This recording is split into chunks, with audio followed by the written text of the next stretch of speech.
Hello everyone and welcome back to this tutorial video. So in this tutorial it's going to be about the Vault and Mantle system. Now let's start by showing you the system, how it works and how everything is great here.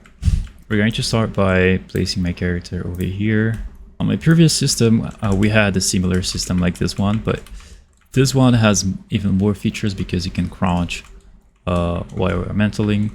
There is a bunch of parameters that you can set and a lot more stuff in here. I've been working on this for about 2 weeks approximately, and working about 4 hours a day. So let's go ahead and show the system for you. So here we have all some blocks with graduation of heights, and if I jump in here, it works. All right. The character is sinking a little bit in the ground because, but you can change the animation later. You don't need to worry about this. You can also mantle when we are crouching.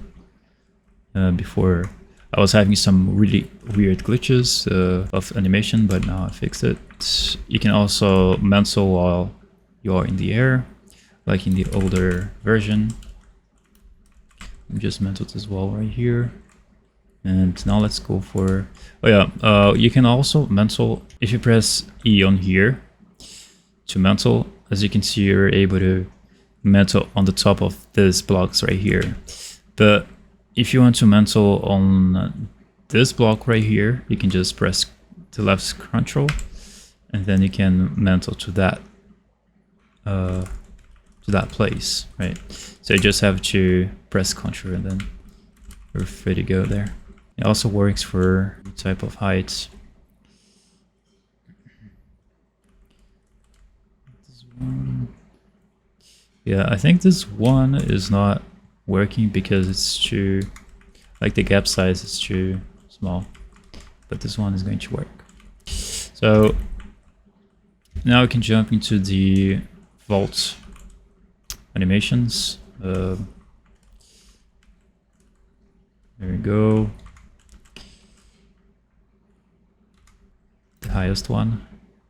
Now I also have these gaps between these walls right here.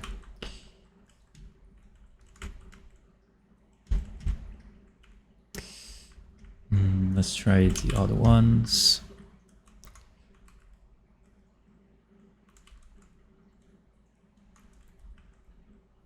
I have nothing to say, just to show. But if you have any questions, you can comment down below of how the system works, and I can definitely help you out on whatever you have in mind.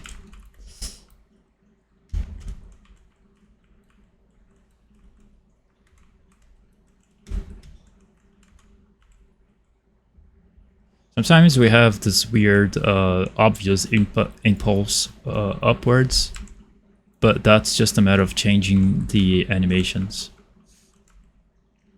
like you see right there.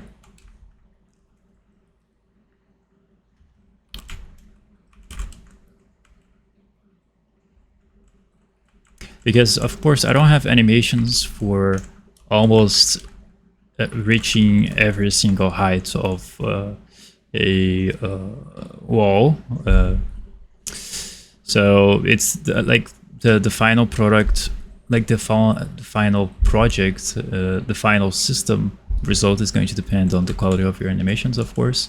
If you have more variations of vaulting walls, it's even better because, you know, you're not going to have some obvious impulse upwards, or neither have results where the character is going to sink in the ground, like that one that I've showed you before. Now let's go to these variations here, and then I'm going to show you what is the limitations of this specific system that I've made.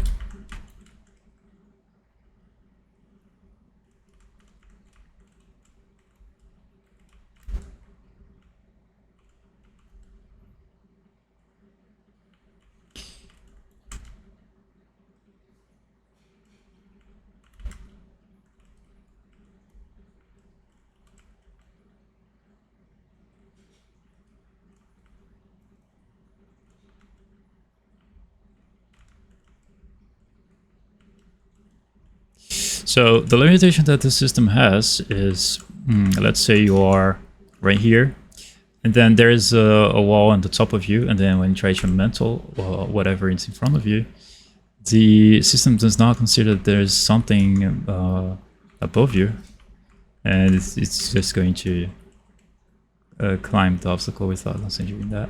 I think that's an easy fix. We can just do a line trace going from the bottom to the top. That's going to be implemented after this tutorial for the Patreon members. But if you're not a Patreon member, then you can stick with these to learn more about this system here, how I've done it. Sometimes, as you can see, you have weird glitches that the character goes down to go up. That happens because I have some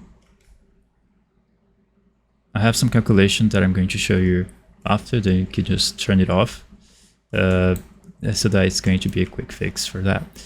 I guess that's everything. The system also has a automatic rotation to the wall, so no matter what angle you are rotating, when you press E, the character is always going to rotate to that wall, and then it's going to mantle. So if the character is here next to a wall and he's aiming his facing to the opposite side of the wall, when you press E, the character is going to rotate and face the wall, and then after he faces the wall 100%, he's going to climb it.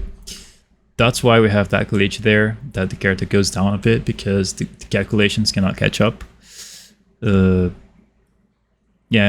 think that's going to be there's going to be a fix for it on the Patreon page. If you're interested, then you can subscribe. So what else I'm going to do here? I guess that's everything. But it's very smooth, I guess. Other than that, the system is pretty smooth. We have different variations of Mantling. And you can also adjust how fast the character is going to rotate to face the wall. And you can also adjust the curve because it's based on the timeline, so you can choose the curve type. The character is always going to take the shortest path for reaching, for facing the wall or object.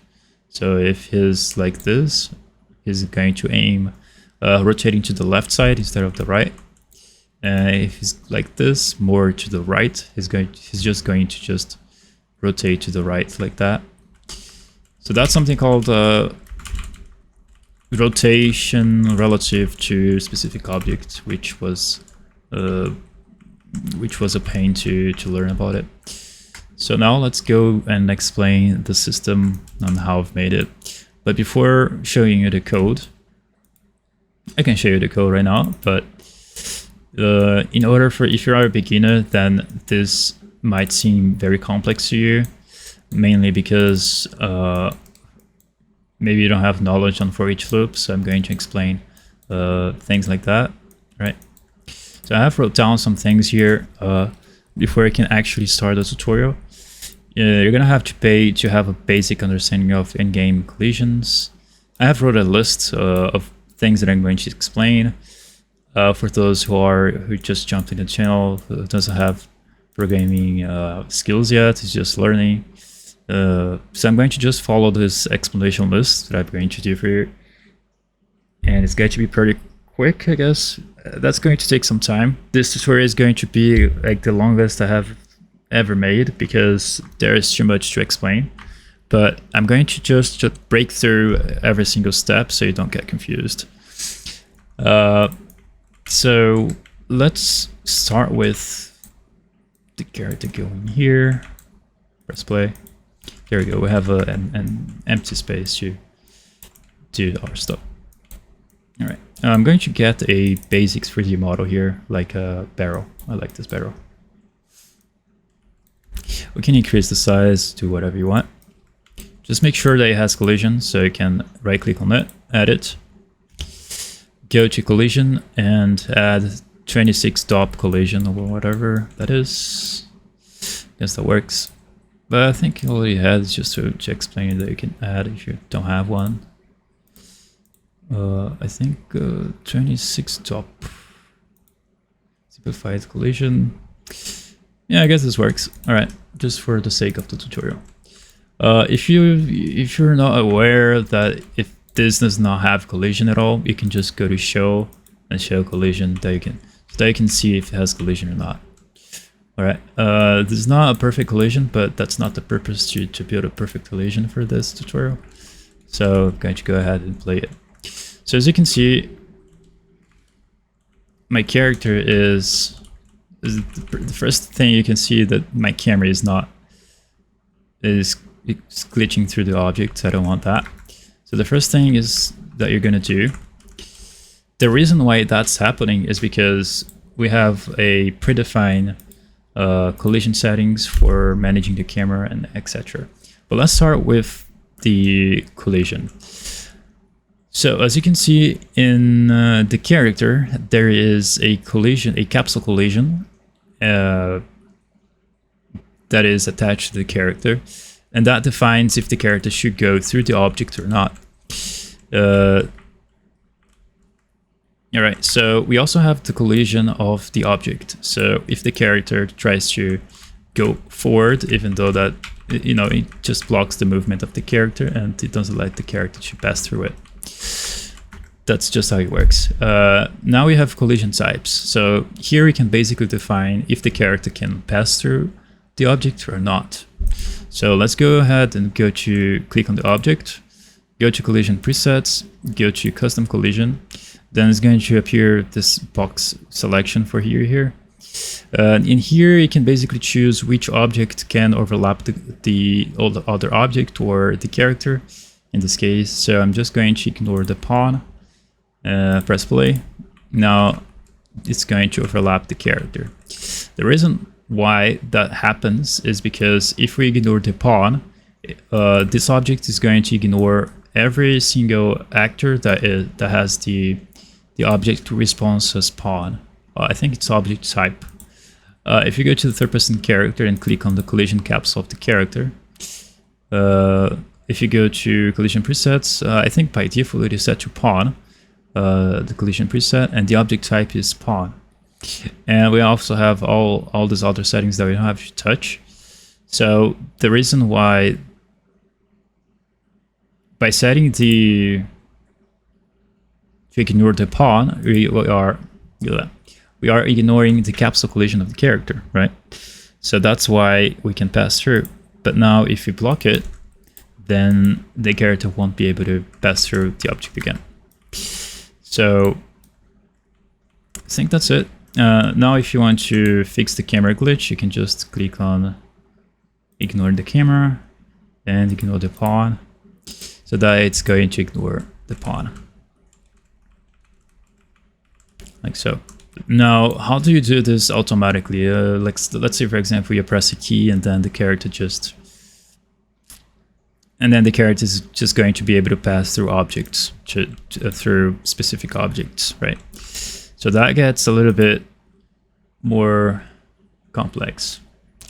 Let's say easy, so it doesn't get complex. Let's go to the third-person character and let's go to the event graph. Let's say I want to press a key, and then when I press this key, I want the character to be able to pass through objects. I'm going to explain why do you need that in a few seconds, or in a few moments after this code here. So let's say you press 1, and then you get the capsule component. You set the collision type.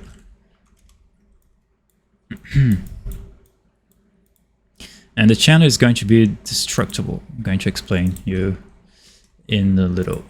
If I set the object type of my capsule component to be destructible, that's not going to change anything. But if that's not going to change anything, let me preview. If I press 1, oh, it's because my ground is set to block. Okay, but usually it's not going to happen. The characters won't glitch like that.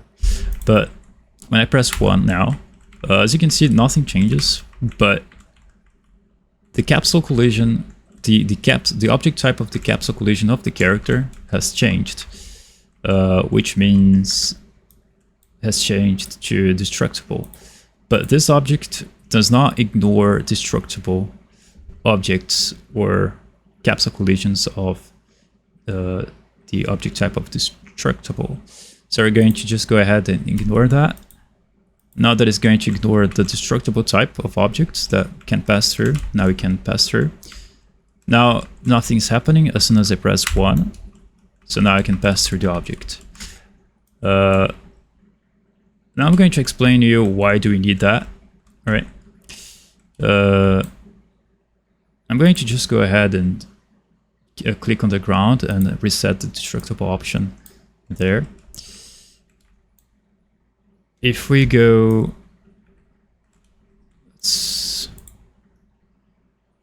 well, let me just change the color of this.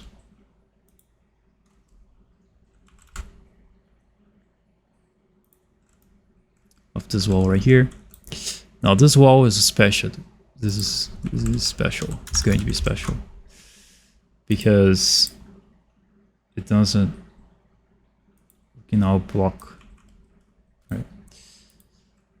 That's the only wall that blocks the destructible object type of collision. So as you can see, let's just do a demonstration. Let's say for example you want to climb this wall right here, right?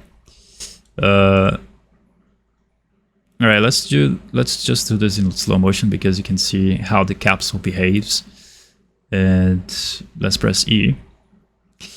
So as you can see, the capsule of the character, which is represented by a capsule that has white lines. As you can see, the capsule, it tries to go forward and then goes back. It goes upwards, which is pretty weird. And on this wall right here, the capsule goes through that wall, and that's what we want, right? So I think that's very self-explanatory. We just need objects that we can set so that the capsule of the character can actually go through it and not have any glitches like this, which is pretty snappy and it doesn't look great.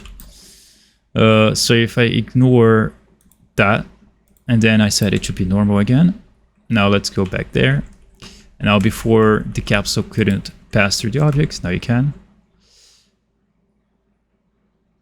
As you can see there. Now the movement is the movement of the character is more smooth when you do that. Right, and that's a pretty important thing to learn. I don't want to go too much into depth because I have to do the tutorial, and I just want you to know about this collision presets because you're gonna have to set that in your character. So the only thing that you have to set when you add new obstacle is just to make that object to ignore the object type of destructible. So how do we do that? So first, whenever you want to add a object that you want to be able to climb, of course, almost all objects you want to be able to climb. So let's suppose that I have this brick here. It's kind of shiny like that because it's using complex collisions. But as you can see here, if I go to collisions, collision tab, collision presets, I choose custom. Here's by default it sets to ignore the destructible, but by default it's not gonna have that. I think by default it's block called dynamic, yeah. So in case yours is like this, then you're just going to click on custom. And if you want to just make that object to be climbable, then you can just ignore the destructible type, and so that the capsule of the character can pass through the object. And we can you can make it to be more we can make the movement to be more smooth. I don't know why it's not happening. Let me see. Block. Or it's static. Okay. So now when I press E, you can climb. And the capsule can pass through that object without having snappy movement, which is doesn't look good. Now it looks good. So that's the thing that you need to know, just to set the destructible type to ignore, and you're good to go. So now that I've talked too much, let's go ahead and go to the basic understanding of the timeline functionalities and directional character impulse. So this tutorial is now for people who don't know about the timelines, how they work. So I'm just going to make a tutorial on that specific matter.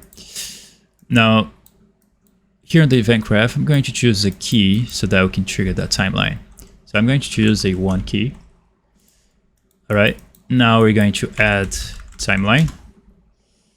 Now we're going to just choose the name of our timeline. This is going to be impulse, because we're going to give the character an impulse. It can be forward, backwards, left, right, no matter what side. And now we're going to double click on that timeline. We're going to go to track and add a flow track. Now we're going to name this track to be, I don't know, impulse, force, whatever. The length of our timeline is going to be the length of whatever seconds do you want the timeline to last. So let's say 1 second. Now you're going to hold the left shift and click on the timeline on here, and then click on here. Now the endpoint of this timeline, the value of it is going to be 1. The time is going to be 1 as well, 1 second. And here on the starting point, the time is going to be 0. So it is going to go from 0 to 1 in 1 second.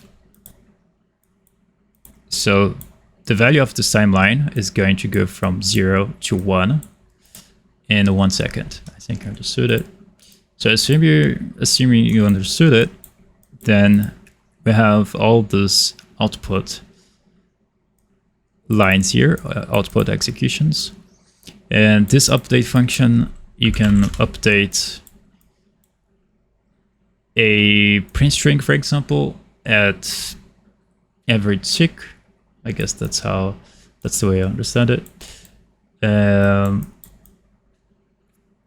if I just want to, so it's going to print a string for a lot of string for, it is going to print strings for at least 1 second. It is going to keep printing that. So what this timeline does is just updates the value, whatever value there is here. And we can probably use this in future for setting the character's location and giving the character's location a specified force. So now let's click on play, and we can also simulate that to see what happens.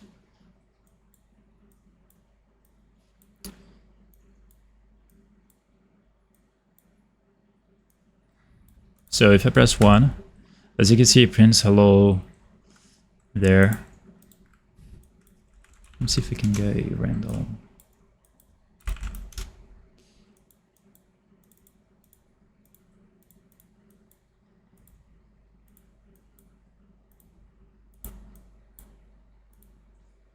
So it prints a lot of hellos there.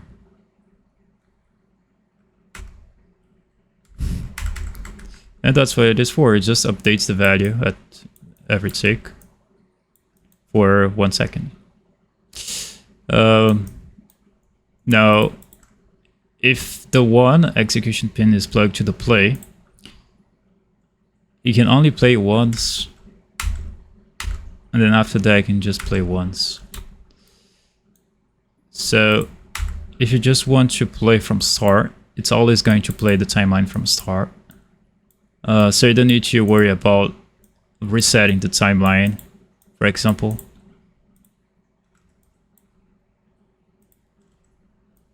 So if I press 1, it prints a lot of hellos for me for about 1 second. And then if I press again, then it prints hello again for about 1 second. And it keeps going like that.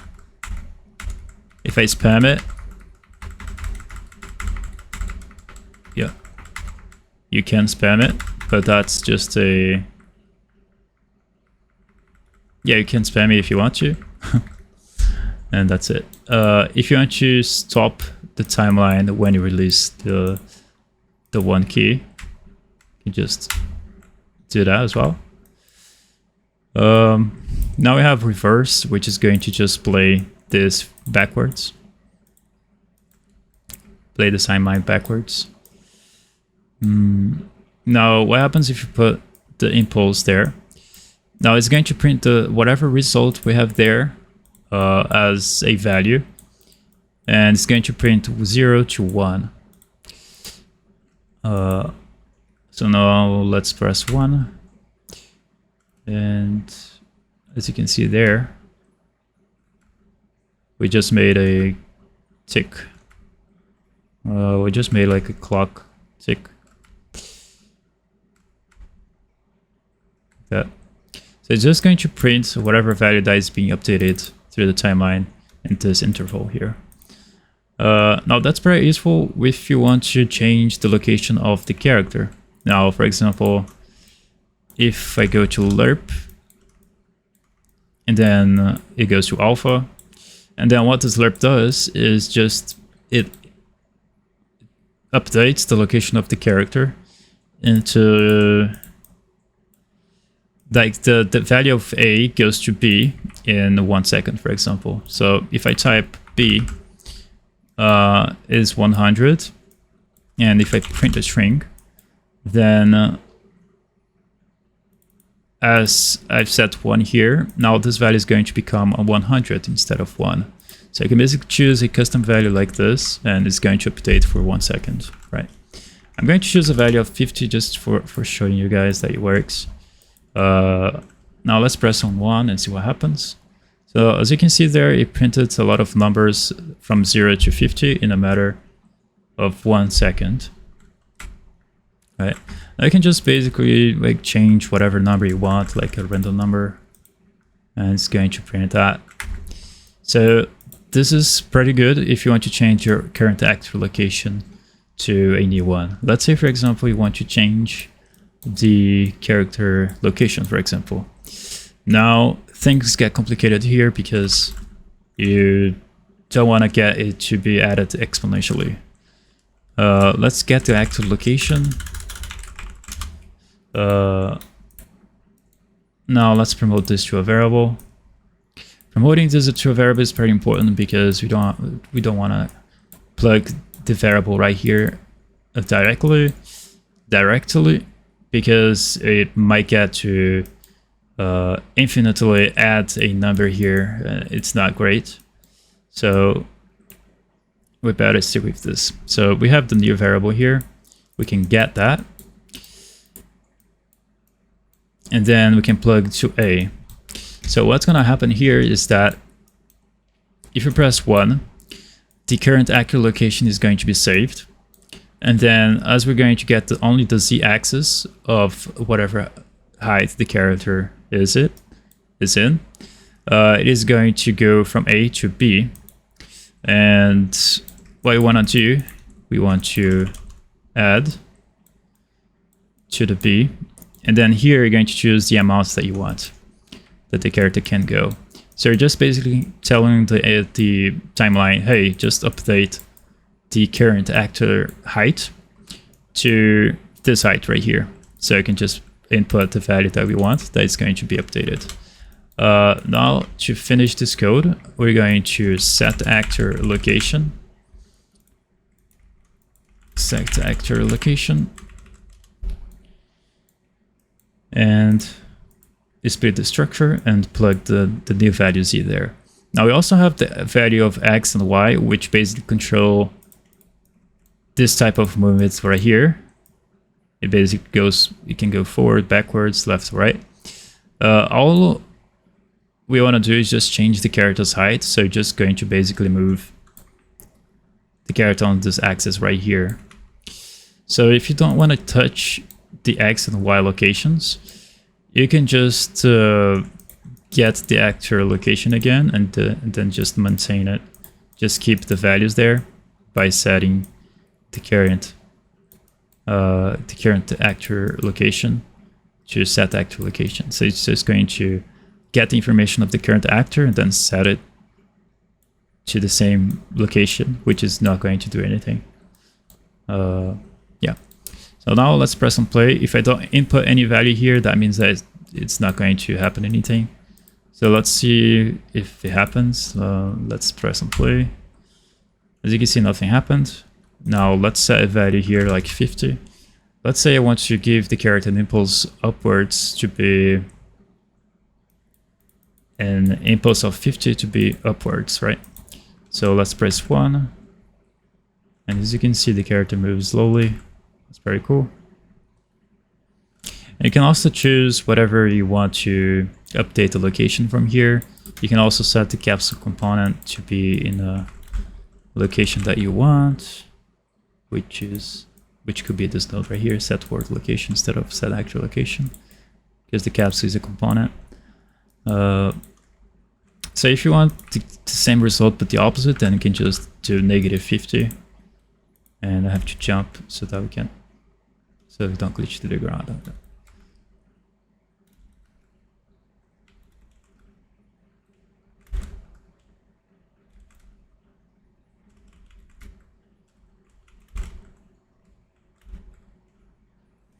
So that's it. That's the basics of the timeline.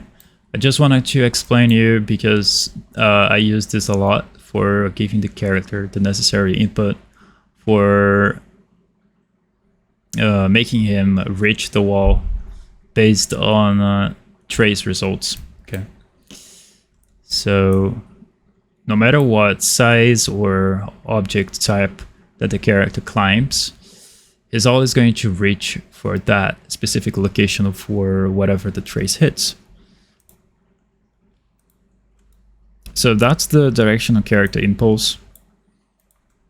That's the basic understanding. That it's very useful, and I hope you guys understood it. If you have any questions, you can comment down below or comment on Discord, because I mostly answer every question there. So now let's go to the next basic understanding for each loops and arrays. All right, in our engine we have this built-in macro which is called for each loop with break. I think it's a macro. Yeah, it is. It is a macro. Standard macro. Standard macro. So for using this, we need an array. So let's make one. And here I have a lot of inputs. I don't know what type of array we're gonna have. Maybe type of, let's create a variable called, I don't know, just names, string.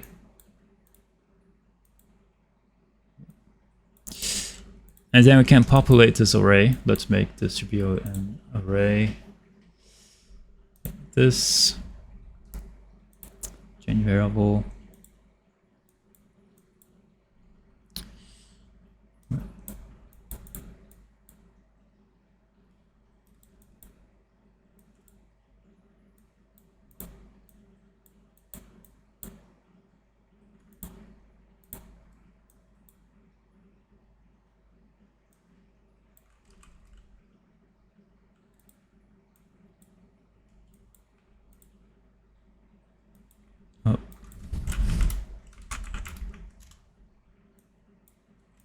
I basically need to convert this to be acceptable for accepting strings.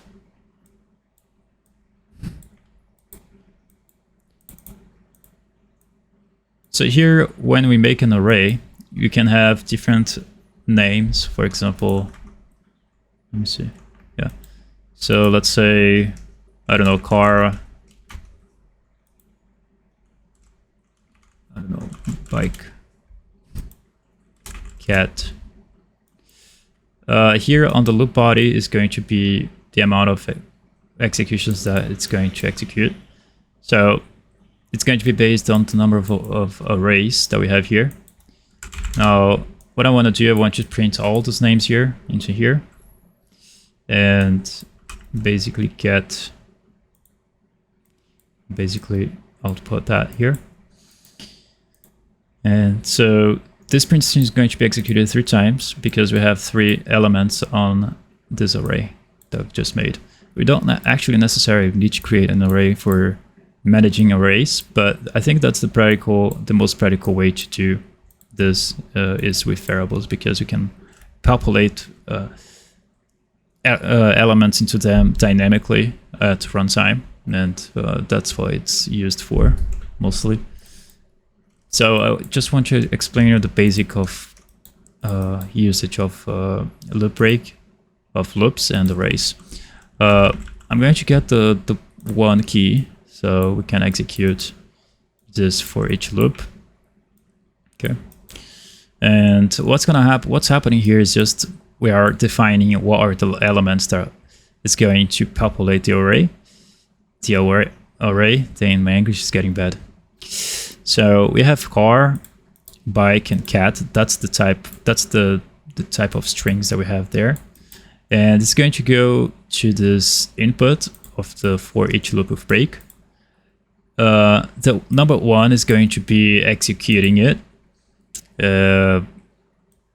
Now for the print string, now the loop body is going to execute the whatever is after, which in this case is this print string, and it's going to execute it for 3 times, right?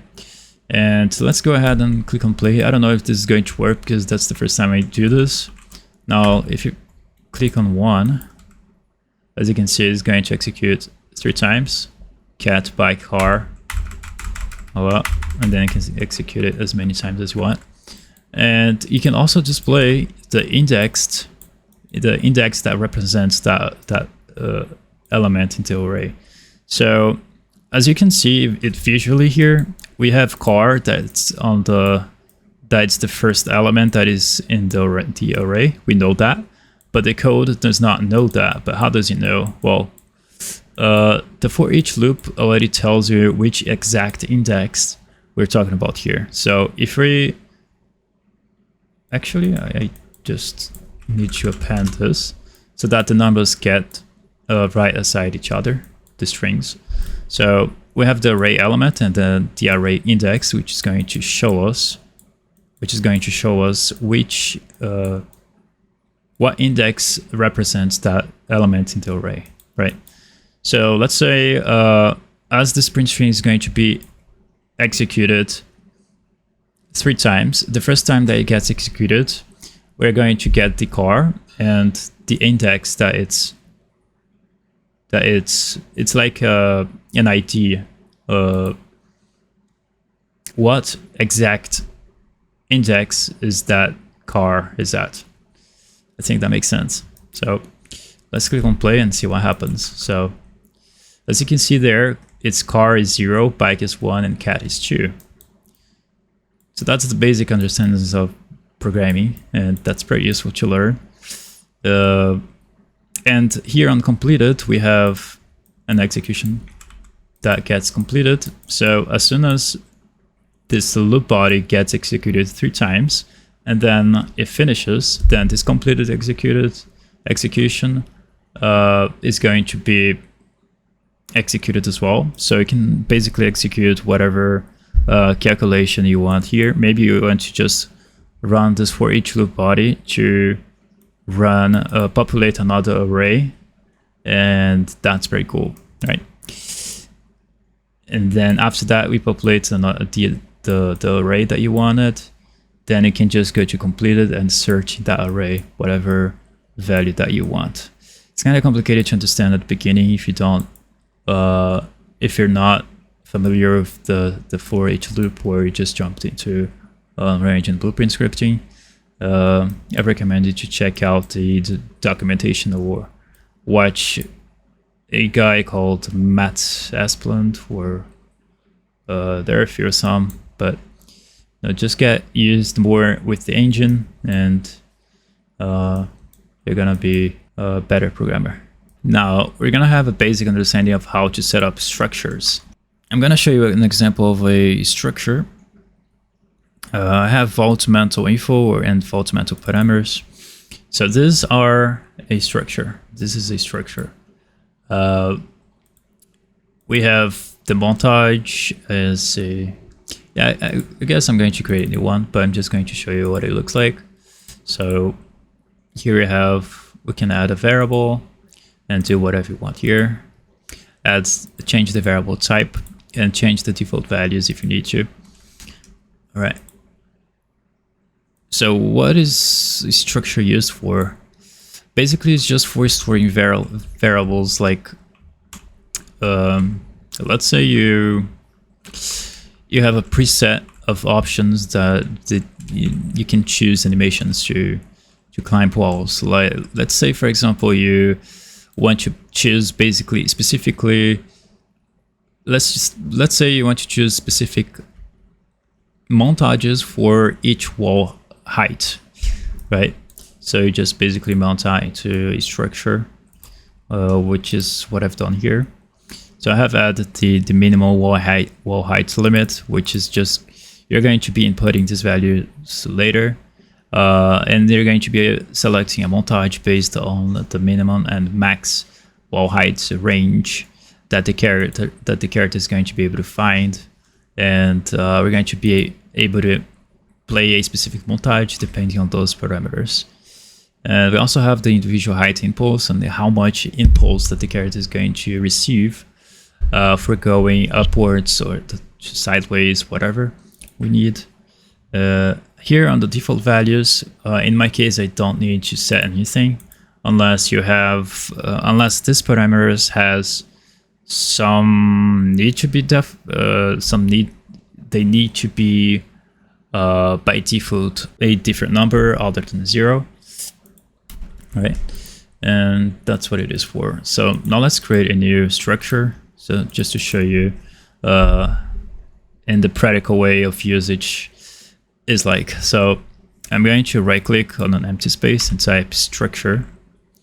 And as you can see, we have structure here. So temp structure, let's name that. Let's name our structure like that. So here we have the structure and we have the name and the variable type. Here on the defaults, we have the default values. You can turn it on and off if it's a Boolean, of course. And if you scroll down here, it's editable, right? So you can choose any type of variable that you want. Let's choose a float, because why not? Now let's see, I don't know, like character height. And is true. Should Mantle, something like that. I'm going to choose it to be a Boolean. And that's it. You can just add as many variables as you want. Be free to add them. If you need to set default values, you can. Now how do we actually access those values, the specific variables inside our character? It's actually very simple. You're gonna just go to your third-person character. Now, let me see if I get...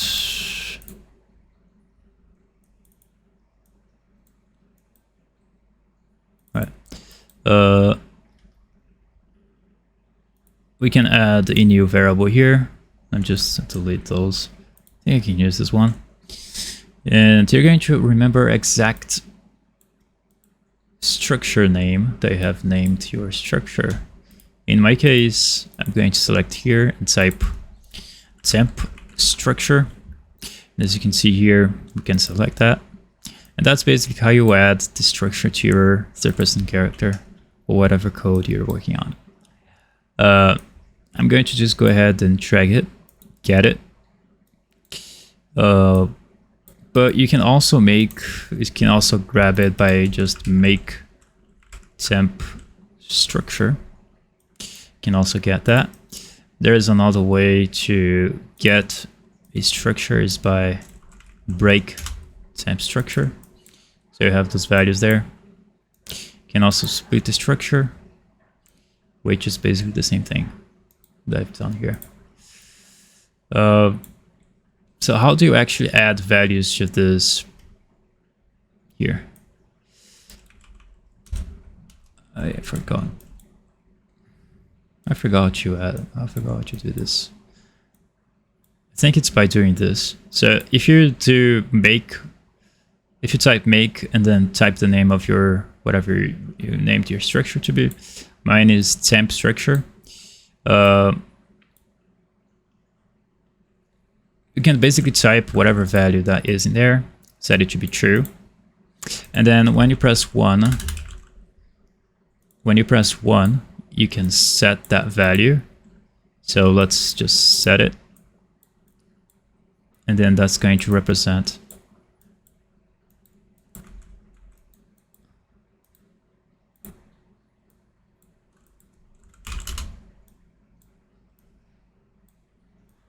and then that's just going to, you're just basically assigning information and retrieving it from the structure.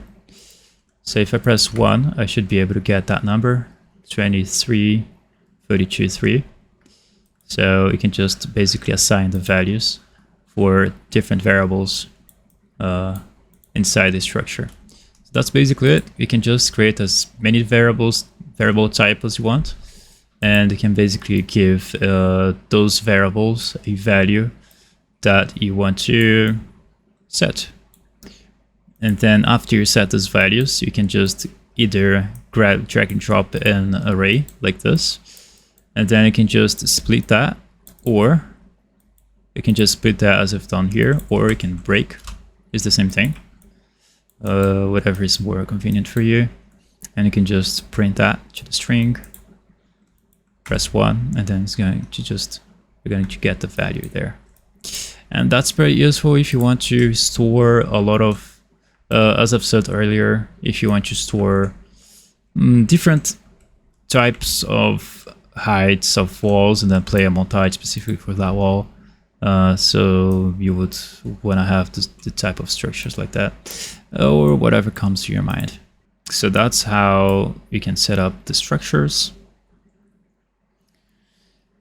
Now you're going to go to the basic understanding of how to set up animation notify blueprints, which is something that it's new to me as well. I only needed to do this because we have, this system might not be simple, might not look complex. It is actually complex. So how do we actually set up an animation notify blueprint? I have created an animation folder. I have created a folder for animation blueprint for that specific case. If I double click on that, as you can see, you're going to be able to see a lot of functions and blah, blah. But before creating a notify blueprint class, let's just go for the animation montage. So here we already have a ability to just add a new notify here, as we've done for the previous tutorials. And yeah, we just have the ability to set the new notifies here. And then when you add a new notify, let's say new, I don't know, impulse here. If you add a new notify, and then depending on where that specific timeline of the execution of the animation is at, then you can just add an animation notify here, and then you can print a string into whatever here, whatever you want here. But the problem is that as I want my system to be, as I want in the future to be able to make a system where everybody can implement into their code, and it's very practical and versatile to use, then I think I'm not gonna, I think there is a better way to do it, right? So if you don't want to write code events inside your animation blueprint, if you think it's not convenient for you to populate this to be read inside the animation blueprint, then you can create one. So you can create an animation notify blueprint and call that here, right? As I already have created mine here, mine is called Mantle Notify. And if you right click and go to notify state, let me see, I think it's notify, and here it is, Mantle Notify. I'm going to be explaining later. I don't need to do anything here now. So I'm just going to basically show you how to create an animation notify blueprint class. So you're going to just right click, click on blueprint class. Now we're going to go to notify. I think it's animation notify, this one right here. Now you're going to name whatever, I don't know, anim custom anim notify. I don't know if it's going to show up, if we can already select that. Yeah, you can select it here, custom animation notify, right? So as soon as you create that blueprint, you can already select here, right? So let's go ahead and click on that. So the basic purpose of why I need to understand this is just to avoid using, oh no, that's not good. Okay, and later I can organize that. So the reason why is because we don't need to set anything here inside the characters blueprint, and we can do directly here inside the custom animation notify. So here, as you can see, that's how it looks at the first time when you just create one. You can choose the notify color as well. I think that's the default value that comes by default. Let's choose, I don't know, some blue. Compile that. Let's go back to the animation, and then it's going to turn blue. Right. So now let's go to functions. Now you're going to override. Now I have all these functions here. The most functions that I use is the get notify name and received notify. If you click on notify name, we're going to have the return node, and we can just basically choose whatever name that you want to appear there. Let's say, I don't know, make character fly, for example. Well, let's just compile, save, and then as soon as you move the node, it updates to the name make character fly. So that's everything that it does. So you can add make an array here. Make array.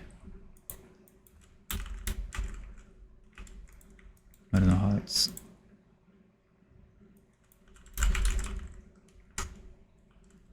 I don't know, do whatever. Now let's go back to functions, and we also have the received notify. This is triggered whenever we play an animation, and this gets to the point where it is going to be executed. So at this point of the animation, when the character executes at this, when the animation is executed at this time frame, then the function called received notify is going to be executed. So this function is going to be executed, and we have the mesh component as an input that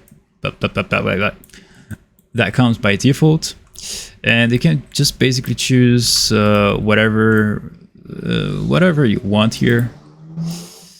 Let's say I want to hide the character's mesh, like the head, for example, just to test it out to see if it works. You can do that. And then I don't know what this return node do. If I have to tick this option off or on, but I think it's better to turn it on.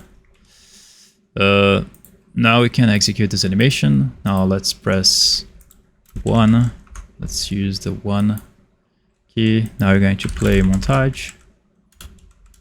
The montage plays that one. All right. So what is going to happen? What this is going to do? Just going to get the mesh of the character, and then it's going to hide the head. So as soon as you press 1, the head is going to disappear as soon as you execute that animation on this time frame. If you want to do, oh, the character, the head disappeared here, but that's not a problem. Now, if I want this execution to be on at the end of the animation, now it can also happen. Let's try it. Okay, if we put too much at the end, it's not going to be executed. Okay, it worked. Now the head of the character has disappeared. This is just a test, just to see if it's going to work. So what that means is that we have the reference of the mesh of the character, which means we can also get access to the animation instance of the character, right? And we can do many things here. We can get the animation sequence that is being played, in case it's an animation sequence. In this case, it's a montage, so this is useless. The event reference, I don't know what it does. We don't have the break option here. I don't know why you have the event reference. I don't know, maybe you can get some extra things here. So yeah, that's how you set up the animation notify blueprints. And now let's actually go for the tutorial. And that's it. I hope you understood. Alright, now that we have the basic understanding of the simple concepts here, if you have understanding of game collisions, timeline functionalities, for each loop, how to set up structures and animation notifies, so now we can proceed with the code that I've done here. Right. Let me see just object gaps. I don't think I need this one. All right, so I'm excited. Let's begin. Let me close everything.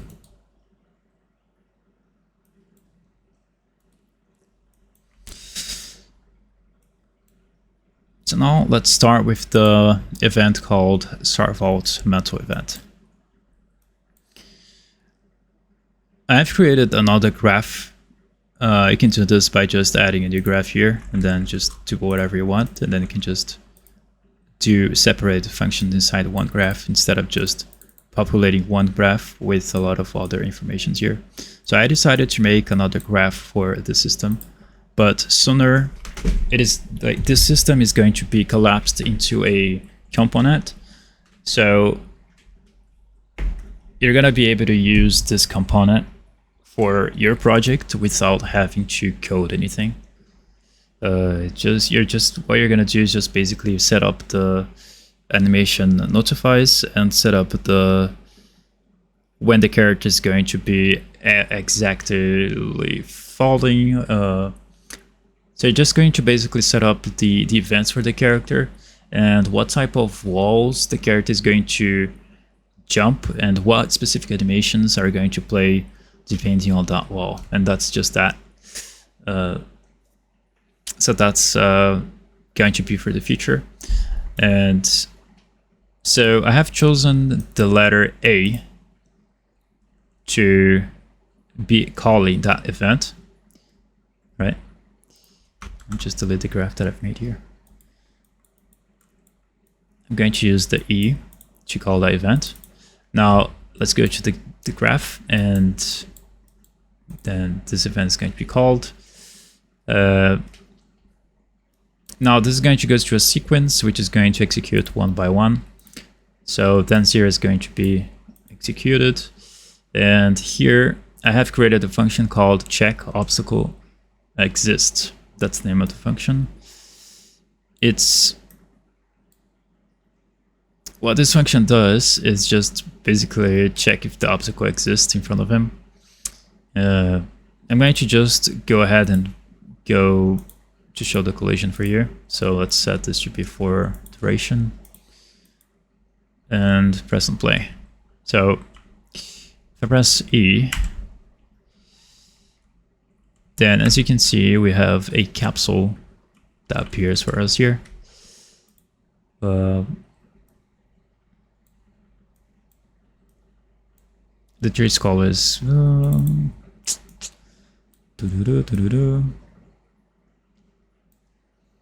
so here I select to float the trace height depending if the character is crouched or not. So if I'm standing still, I press E, the trace is higher than if I press E again. So this is just for basically changing the height of the capsule trace, depending if I'm crouched or not. This is the calculation that I've done for placing the trace for detecting objects.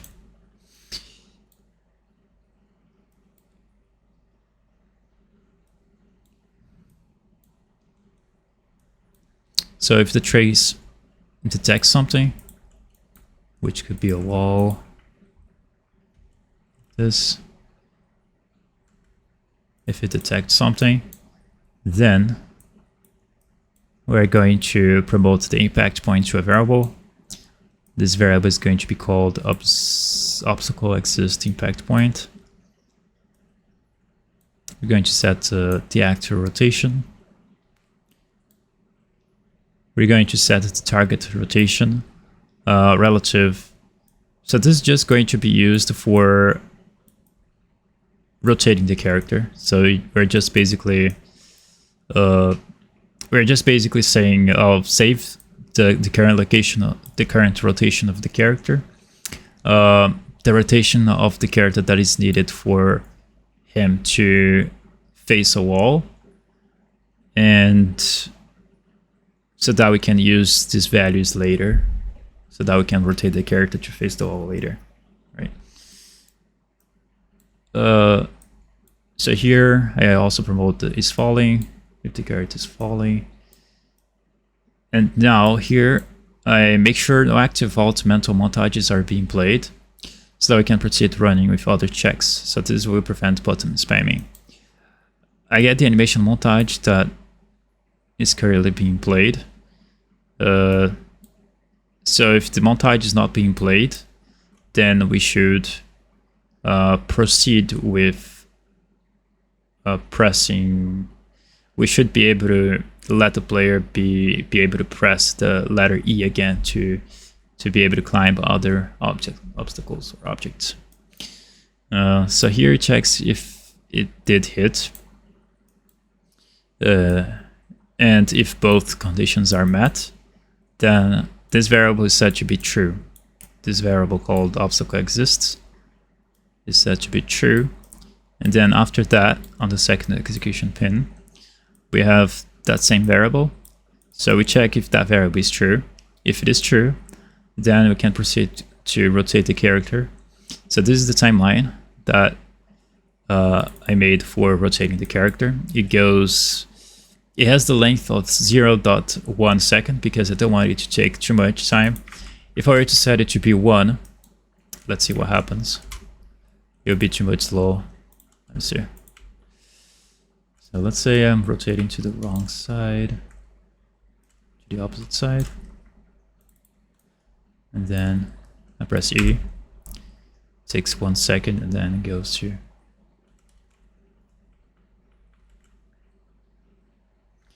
just like that. So the only problem of this code is that it doesn't do this. It doesn't make the character rotate automatically and proceed with all the other executions, like making the character to play the animation and all that. I think that's going to be a nice improvement in the future, which is going to improve the code even better and make it exceptionally good. So for now, the code works like this. Just the character has to finish before you can actually proceed with other checks, before because due to the reason that the traces are going to be pointed to the wrong direction, we need to wait for the character rotation to complete before we can run with the other checks, so that we can have more precise calculations of where the character needs to be at. Let's go ahead and go to the event graph again. I'm lost here. Wait. So now we calculate the needed rotation amount, and then we use the variables that we have set in here. Pretty simple. We set the actual location, rotation, and calculate and rotate the character to face the wall. Right. So that's the second code. Now here, we prevent the wall check spam. Only update rotation to sub when airborne. This will make sure we don't get any height issue bugs. We still get the height issue bugs, but I believe that's because of the animations are not 100% equal to that specific wall height that we want to mantle, and I believe that there's a workaround of this. I'm going to be constantly iterating, testing the system and work with any bugs that we have, and we're not gonna have any issues there. So this one is a little bit tricky to explain, because if the character is falling, then this is true, right? So I don't know what happens here, honestly. Basically,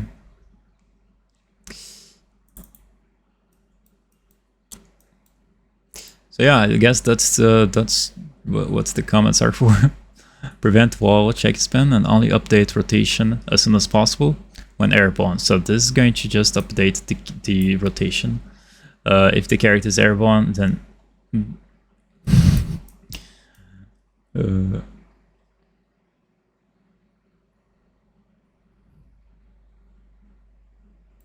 me see. Let me test something here. If I press on play, okay.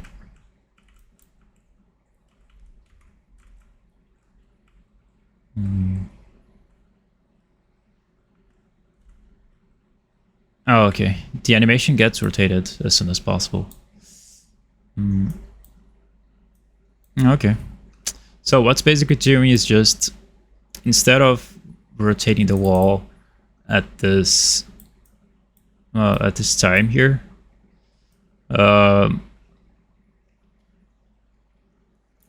it's not gonna take 1 millisecond for the character to rotate. Like, it's not gonna wait for the character to rotate before we can actually complete the rotation and we can then vault. Because as we are in the air, we can't wait for the character to rotate completely before we can vault. We only have the option to, we only need the option for the character to just rotate quickly to the wall as soon as possible, so that we can actually grab the wall without, instead of just falling and then waiting for the rotation of the character complete while the character is falling. That wouldn't look great. So that's why we do this. Now we have the other function, which is called the check obstacle thickness event. Now this one is very interesting. I'm going to activate the for duration so that we can see the trace in the world. So as you can see, the blue there, a blue trace. So this is just basically going to check the wall thickness, and this is going to determine if we should vault or mantle. As you can see there, if it doesn't hit anything, then it means that we should vault.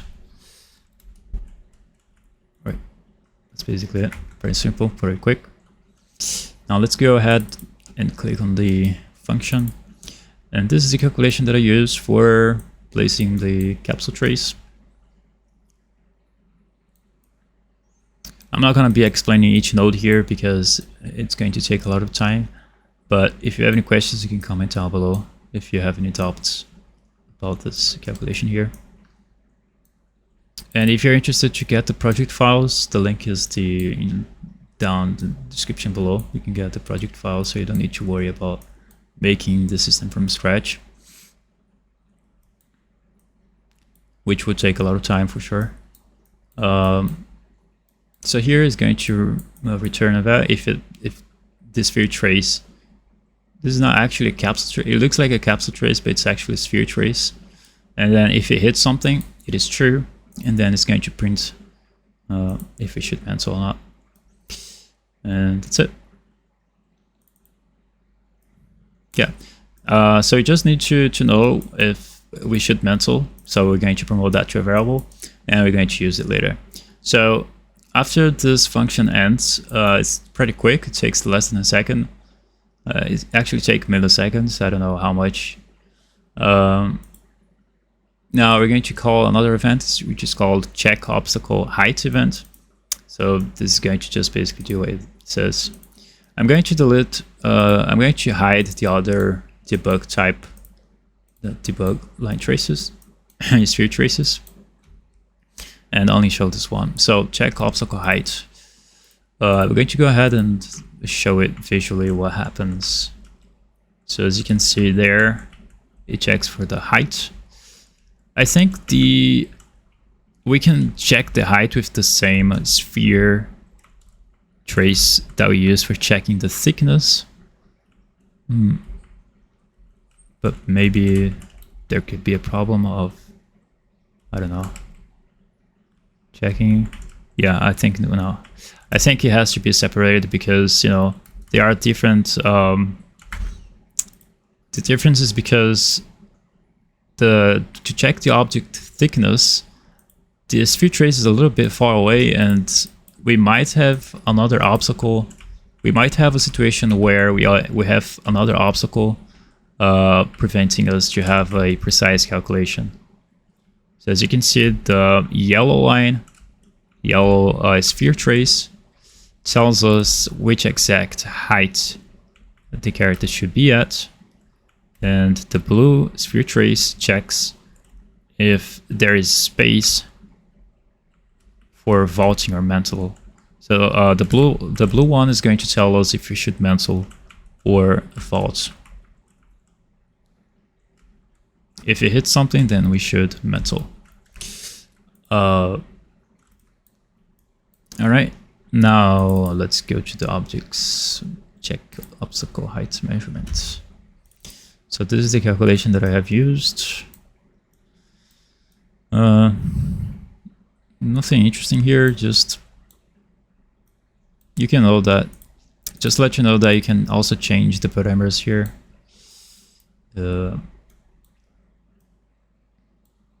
If you want to be more, if you want it to be more stretched, you can do that by setting this should be a higher number, and then this should be a lower number. We set a capsule radius. All right.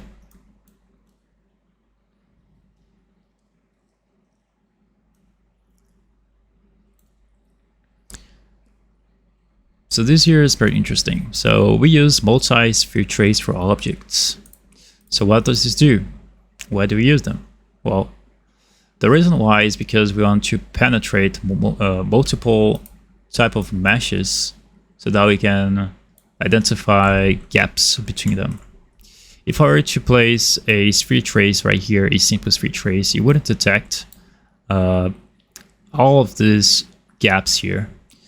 With the multi-sphere trace or multi-sphere trace for objects, as you prefer to say, is going to penetrate that, going down like this, and then it's going to identify every single mesh surface that whatever is in there, right?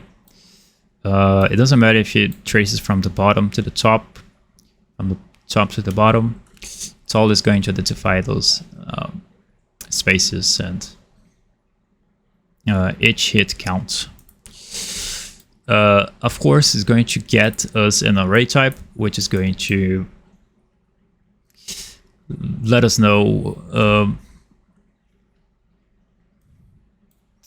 which is going to we're gonna be forced to have to use the for each loop of break for checking which exact points that multi-sphere trace hit.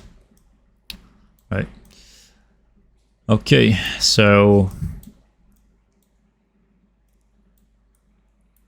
before you go to the populate array, let's go to the break hit result. We have the location X and Y. We make the vector.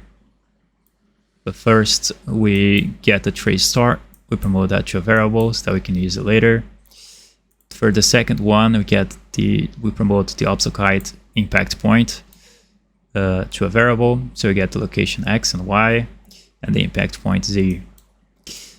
We also have, other than the trace start, we also have the trace end, which is basically the location of where the trace start and trace ends. It's good to save that because you want to compare the differences between the gaps, and we need to know the exact location of where the trace started and where the trace ended, so that we know, so that we have the idea what is the length of the obstacle size.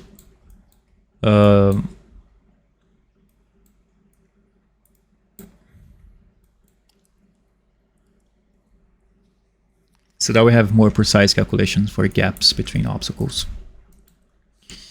So here I just added a little thing here just to make sure that I do not add empty values. So we get the obstacle height impact point, this one, and then if it equals to 0, then don't add anything. If it equals to 0, then we're going to reset this. And if it is false, then we're going to just do once and add a single trace start allocation to an array only once. And it's going to populate this array called obstacle height impact points array. So I have created this array just to store them, just to store all these values here. The importance of storing all of them inside of an array, of a vector array, is because we want to get every single vector. We want to get every single vector information of that hit result. So let's say, for example, you go to this wall right here, which will have a lot of,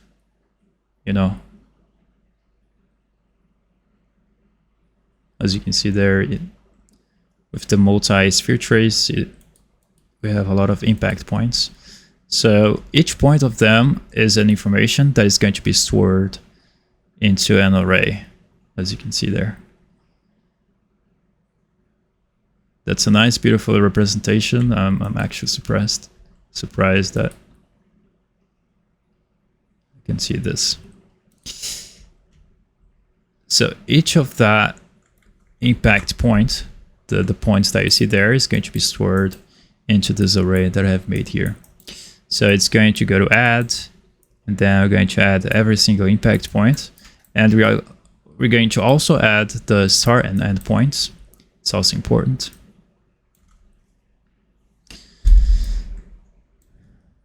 I think I don't add this. Let me see, find references. I also add. All right, so that's basically it. We don't do that much here. Oh yeah, we basically add the trace end as well.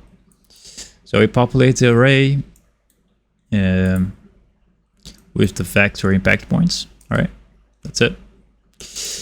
So we might as well do something like just to tell that we are adding the vector.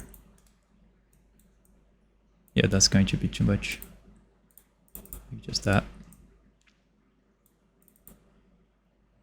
I don't know. Right. Check obstacle height. All right. Now we're going to call this event here, which is called check gap size event.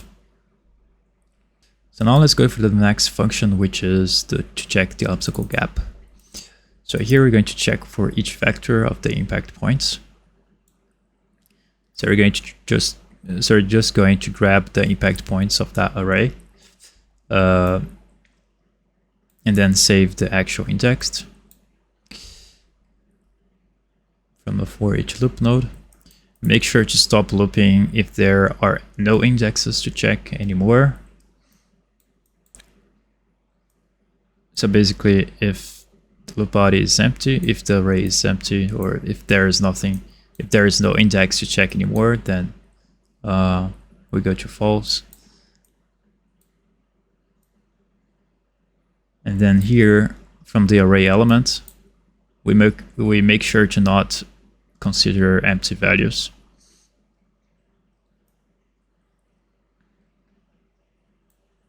Subtract by -1 of the index to get the next index to be checked.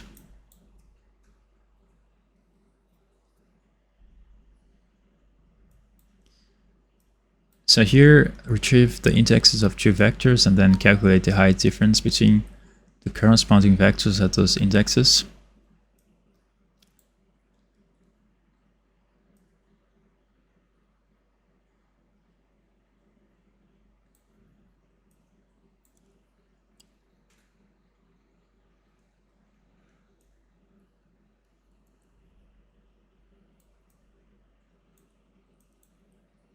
So here I just use the collapsed graph, to print the current index, the next index to be checked, and the height difference between both vectors corresponding to those indexes.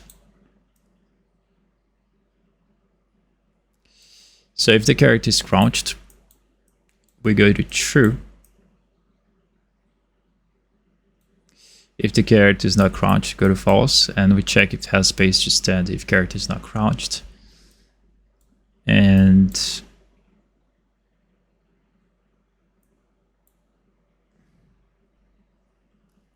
let's click on play and see if, okay, go to duration. Let's have a visual representation of how that looks like. So this is the check gap function. So if I press on play and I press E, as you can see, the blue capsule trace detects, well, firstly, we need to understand one thing here.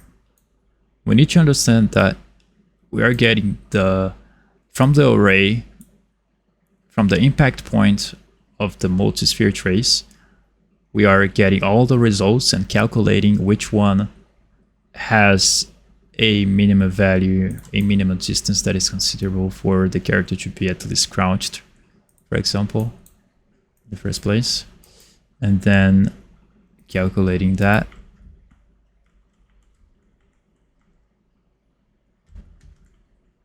And then just basically checking if the character is crouched or not. This one is pretty much complicated to understand. I'm not gonna go too much in depth into this. But it's basically saying, hey, firstly, you can check if you are standing, then check for gaps that fit the character standing, right? So if I press on play,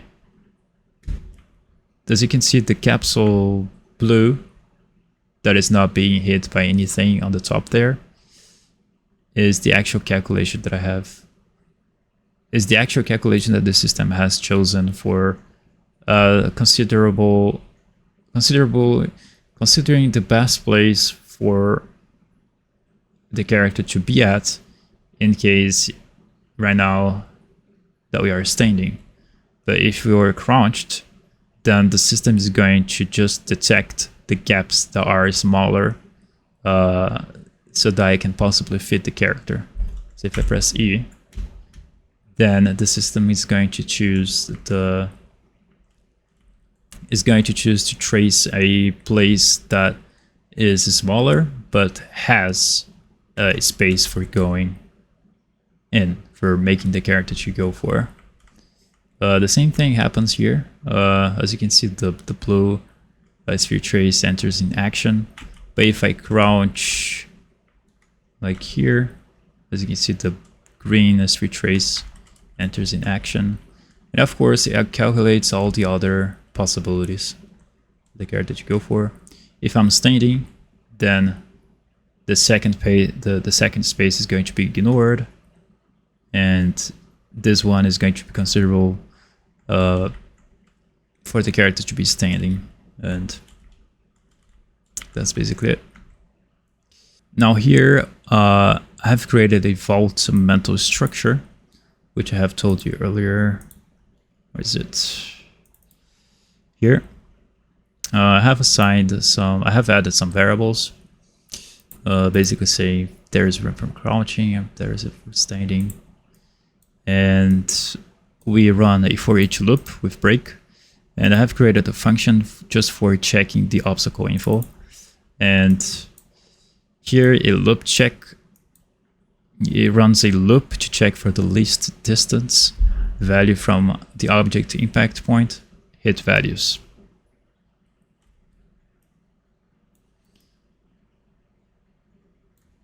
That's basically saying, hey, for every single impact that the multisphere trace hits, calculate the distance between each one of them, and if it's greater than the amount that the character is trying to go for, regarding if the character is crouched or not, calculate that, and then get the closest gap from the character relatively to the character, and just save that value later so that we can climb. That's basically what it's doing here. Just basically calculating all the gaps that it's possible for the character to go for, and then after that it decides which gap is the closest to the character. And then we use also maps to find out the location of the character. Here we adjust the final height value. Here we finally promote the final character destination, and we decide which one. Well, that's the vector that is going to be decide which location. So we're going to store in this vector here the best location that the character can fit in, based if the character is crouched or is standing. So now here we're going to finally prepare climbing parameters. And here comes the fun part. We first get the actual location and save it. So basically this is animation offset based. You can choose a number here, and a specific animation is going to this is going to affect on how the character sees that object. It's going to affect on the parameters that we set in here, and also changes wall height value if crouched, so we can choose a different, more appropriate animation to play. It also prevents the character from sinking to the ground when you are crouched, of course. So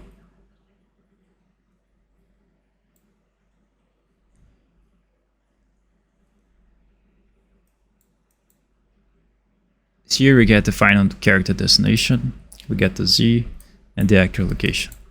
So again, so we can subtract them, get the result, and then we're going to subtract it by 100 if the character is crouched. If it hit 50, then the character would sink on the ground before we could actually mantle. And then we come to the final wall height Z, and based on this value here,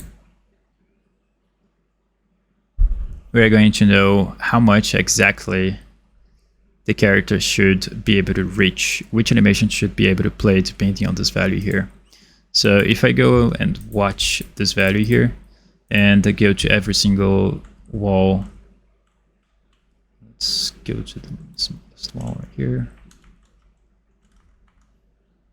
Let me go to debug that value. As you can see there, the value is turned to 132.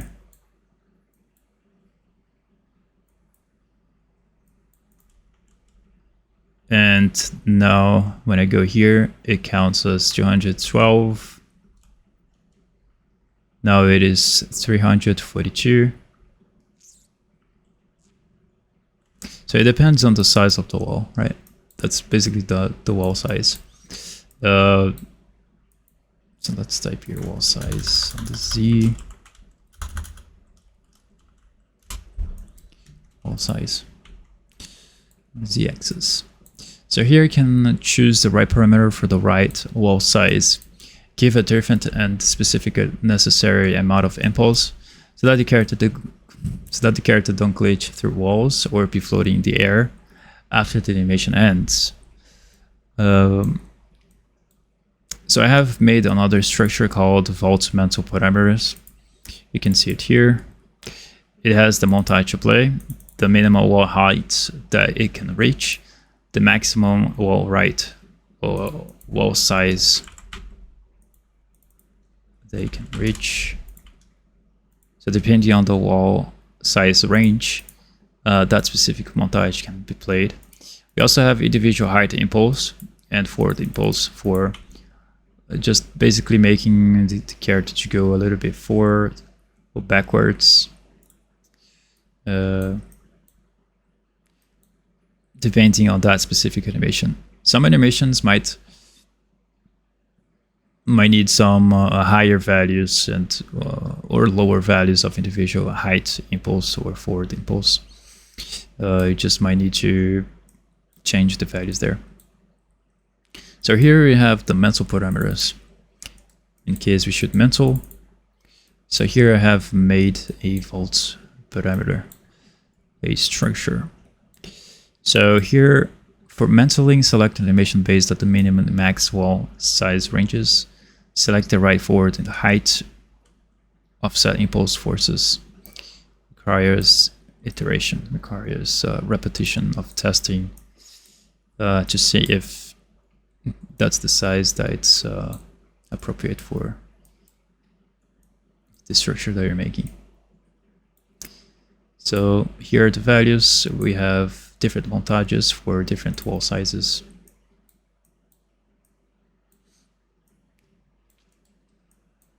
We also do the same for the vault parameters.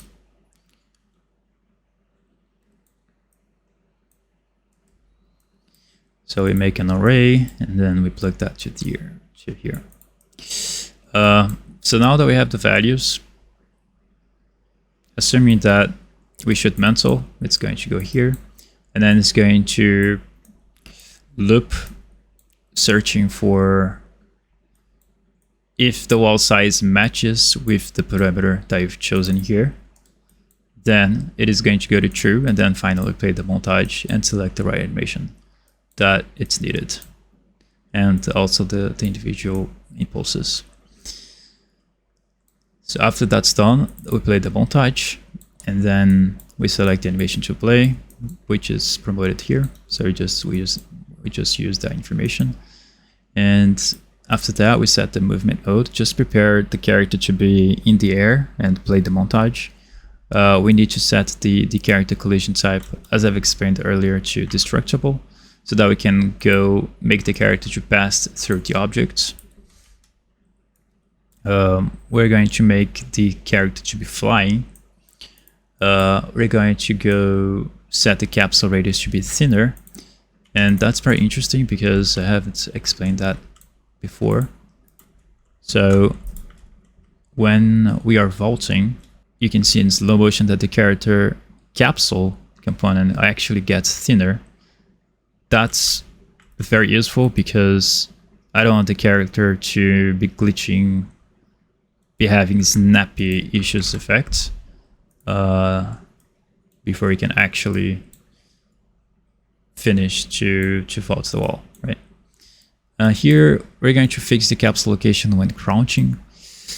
This is a little bit more complicated to explain because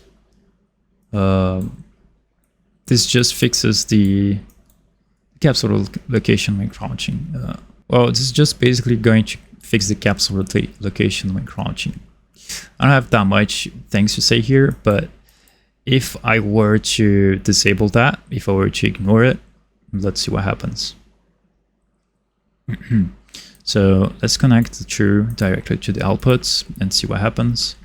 Let's try to, and we are crouching.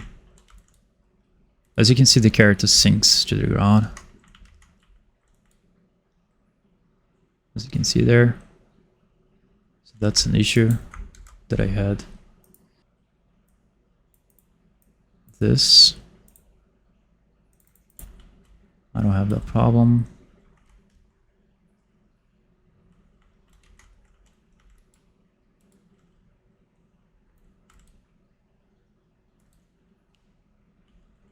So here we have the height impulse. So here I did read this comment. It says give a different and specific and necessary amount of impulse so that the character don't glitch through walls or be floating in the air after the animation ends. I think I have read that, I don't remember. But anyways, after the montage is played, we have the height impulse and the forward impulse. The individual height offset is going to depend on the value that we get here. Of course, it's going to be attached and assigned on different mental structure parameters, which is going to be get automatically depending on the wall height size. So you don't need to worry about any of this. So just you can just use the values without needing to worry about wrong parameters or stuff like that. So if you think that one animation is just going higher than the other, you can just change it here. The height impulse, the forward impulse, whenever you need. Those values are, they can be set dynamically as well, depending on their current needs. So here, let's go to the height impulse calculation. So what we have here is just we get the final character destination, we subtract by 50, and then we can actually choose and set the actual location, and we also clear all the old saved parameters. We also do this clear thing here, clear cache, after we used all the values, so that you make sure to reuse those same arrays, because if they get populated once, the next time that we're going to use those arrays, they are already populated. So that's going to be a mess. So we have to clear them after the loop body is completed. So that's going to make sure that everything is nice, simple. Now we also have the forward impulse, and you can basically choose the forward vector, the forward impulse, which is attached to here. Yeah.